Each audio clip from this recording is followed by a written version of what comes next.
Alhamdulillahi wa salatu wa salam ala rasulillah ba'd. A dúpẹ́ fún Ọlọ́run bá wa. A tọrọ ìkẹ́ àti ìgẹ̀ fún oníṣẹ́ ńlá òní Ànábì wa Muhammad sallallahu alaihi wasallam. Láì ní dènà pẹnu, àgbà ni à ń gbọ́ awuyewuye nípa eré orí ìtàgé tí wọ́n ṣe láìpẹ́ tí wọ́n pe àkọlé rẹ̀ ní ikú ni.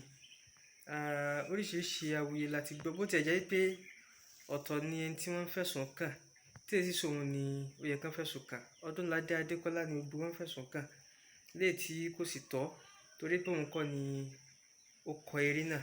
Mo fẹ́ kí gbogbo wa ṣe àkíyèsí, òun kọ́ ló kọ eré. Ó wà lára àwọn tí wọ́n ṣeré náà tó jẹ́ pé a lè padà dá gbogbo wọn lẹ́bi wípé kí ló dé tí wọn ò pe àkíyèsí ẹni tó kọ eré. Ṣùgbọ́n kì í sòun ló kọ eré, kì í sòun ló yẹ ká máa dá lẹ́bi tó pọ̀ tó bẹ́ẹ̀. Ẹni tó kọ eré ni wọ́n ń pè ní Olúfẹ́mi Bákárè, orúkọ òṣèré tó kọ eré náà nù. Ẹni tó sì direct movie náà òun ni Wàsíù Owóìyá àti coordinator wọn. Ẹni tó coordinate eré náà òun ni Túndé Ṣódayọ̀. So tá bá wo àwọn mẹ́ta yìí, ẹ rí i pé kò sí Ọdúnládé nínú gbogbo ẹ̀. So ẹ jẹ́ ká máa wà careful nípa àwọn nǹkan tá a bá ń ṣe, k'Ọlọ́run kó ṣe àmójúkò fún wa. Ọlọ́run bá wa sọ̀rọ̀ nínú Quran ní Suratul Hujurat.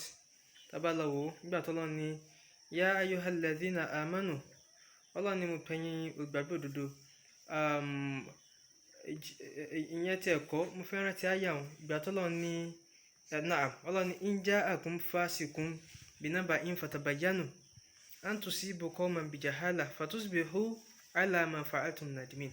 Ọlọ́run ní tí wọ́n bá gbé àwọn òròyìn kan bá yín, kódà fásìkì Ọlọ́run pé lọ́lọ́run wí pé tí fásìkì kan bá gbé àwọn ọ̀rọ̀ kan wá bá yín, ẹ ṣèwádìí lórí ẹ̀. Ó dáa ká ṣèwádìí, kódà kóńtọ̀ má jẹ́ mùsùlùmí ni ọ̀rọ̀ náà ṣẹ̀sí lọ́dọ̀. Ká ṣèwádìí pé sóun ni ajé ìwà àbàjẹ́ náà sí mọ́ lórí ní tòótọ́ àbó ńkọ́. Tá a bá ti ṣe léyìí, á padà dá lábòsí látara wípé ara tàwájú bó ṣe yẹ lọ.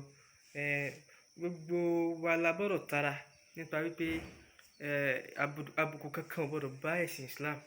Ẹ́mbásì gbèrò pé kí àbùkù bá Islam, ẹni náà ni àbùkù kàn. So ẹni tó kọ eré yìí, gbogbo aládìde sí pẹ̀lú ògo Ọlọ́run. Iṣẹ́ tí ń lọ lórí ẹ̀ lábẹ́nú, gbogbo aládìde sí. Èyí tó ṣe yìí kò ní lọ lọ́fẹ̀ẹ́ pẹ̀lú ògo Ọlọ́run, kò ní lọ lọ́fẹ̀ẹ́. Ṣùgbọ́n mo fẹ́ kí a ṣe àkíyèsí, ká ṣọ́ra nípa ẹni tá à ń dá lẹ́bi tí èso òun ni ó kọ eré. Ẹ dákun, Ọlọ́run ṣe àmójúkò fún gbogbo wa. Ìwọ̀nba tí èmi ní sọ rèé. Aqulu qawli hadha astaghfirullaha li wa lakum. Kí Ọlọ́run kó ṣe àmójúkò fún wa. Wassalamu alaikum wa rahmatullahi wa barakatuh.